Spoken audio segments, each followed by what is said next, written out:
नमस्कार. श्रावण महिना सुरू आहे आणि श्रावण महिन्यात बरेचसे उपवास व्रत वैकल्य येत असतात आणि मग उपवास सोडायला काही ना काही गोडाचा पदार्थ हा आवर्जून केला जातो. तर आज आपण बनवणार आहोत दुधी भोपळ्याचा हलवा. उपवास सोडण्यासाठी अगदी छान असा पर्याय आहे. त्याचबरोबर जे दुधी भोपळा खात नाही त्यांनासुद्धा हा दुधी भोपळ्याचा हलवा जो आहे तर तो अतिशय आवडणार आहे.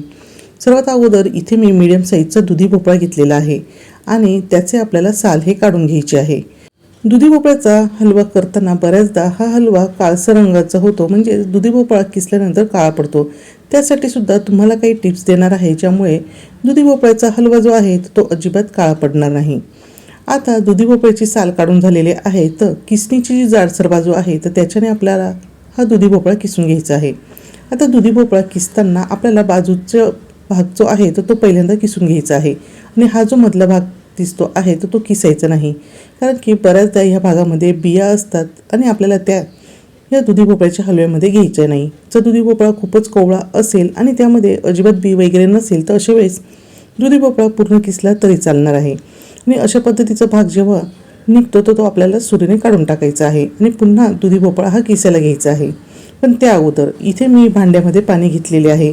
आता आपला जेवढाही दुधी भोपळा किसून झालेला आहे तो आपल्याला पाण्यामध्ये अशा पद्धतीने घालून घ्यायचा आहे, कारण की जर आपण जास्त वेळ हा किसलेला दुधी भोपळा ताटात जर ठेवला तर अशा वेळेस तो काळा पडू शकतो आणि मग असा हा काळा पडलेला दुधी भोपळ्याचा जो किस आहे तर त्यापासून बनणारा हलवासुद्धा काळ्या रंगाचा होतो. त्यामुळे आपल्याला थोडा थोडा हा दुधी भोपळा किसून घ्यायचा आहे आणि जेवढा किसलेला आहे तेवढा आपल्याला लगेच पाण्यात घालून घ्यायचा आहे.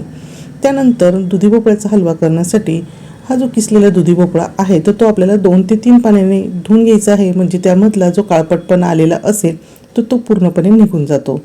आता आपण लगेचच हलवा तयार करायला घेणार आहोत. त्यासाठी इथे मी कढईमध्ये 4 चमचे साजूक तूप घालून घेतलेले आहे आणि त्यामध्ये काजू बदामाचे छोटे छोटे तुकडे करून ते मी छान असे खमंग परतवून घेणार आहे. इथे पाव कप एवढे काजू बदाम घेतलेले आहे. तुम्ही आवडीनुसार हवे ते ड्रायफ्रूट्स इथे हवे त्या प्रमाणात कमी अधिक वापरू शकतात. अशा प्रकारे खमंग असे काजू बदाम मस्त असे हे तुपामध्ये तळले गेलेले आहेत, ते आपण बाजूला काढून घेणार आहोत. दुधी भोपळ्याचं किस 2 ते 3 पाण्याने स्वच्छ धुवून झाल्यानंतर त्यामधले पाणी पिळून सगळे मी काढून घेतलेले आहे आणि एका वाटीच्या साहाय्याने असा हा दुधी भोपळ्याचा किस मोजून घेतलेला आहे. तर आता हा जो दुधी भोपळ्याचा किस आहे तर तो दाबून मी ह्या वाटीमध्ये भरलेला आहे.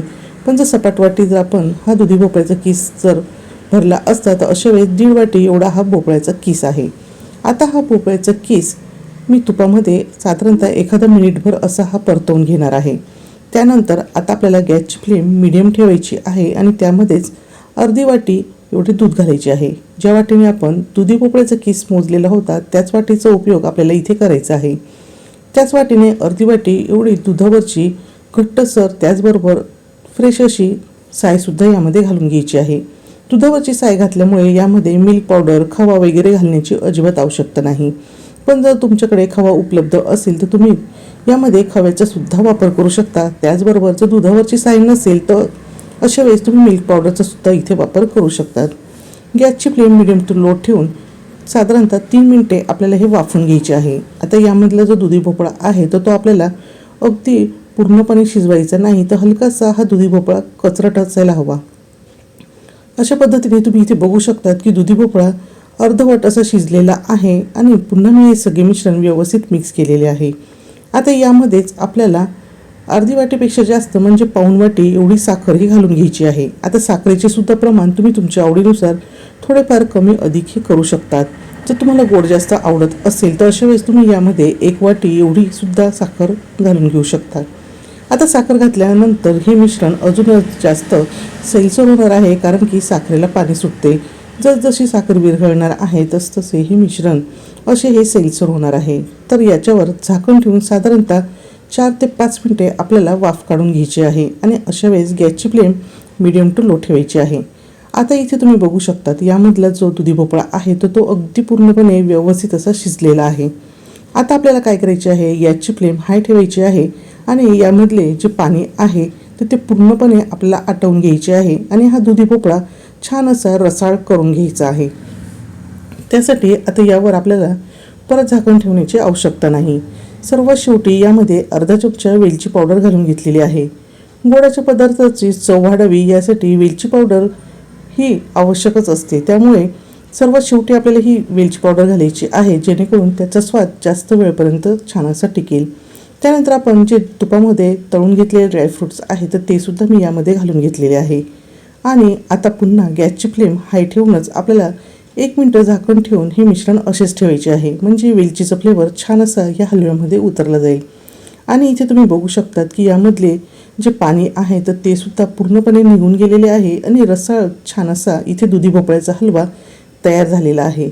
आता यापेक्षा आपल्याला जास्त हा दुधी भोपळ्याचा जो हलवा आहे तो परतवण्याची गरज नाही, कारण की असा हा हलवा थोडासा रसाळच खायला खूप छान लागतो.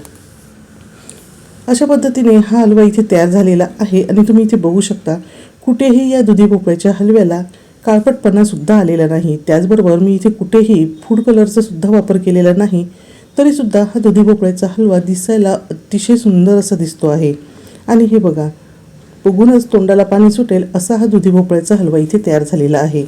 मग उपास सोडायलाच नव्हे तर इतर वेळेससुद्धा तुम्ही वर्षभरात कधीही असा हा दुधी भोपळ्याचा हलवा तयार करून नक्कीच खाऊ शकता. आणि ज्यांना दुधी भोपळा आवडत नाही ते तर हा दुधी भोपळ्याचा हलवा चाटून पुसून खाणार ही गॅरंटी आहे.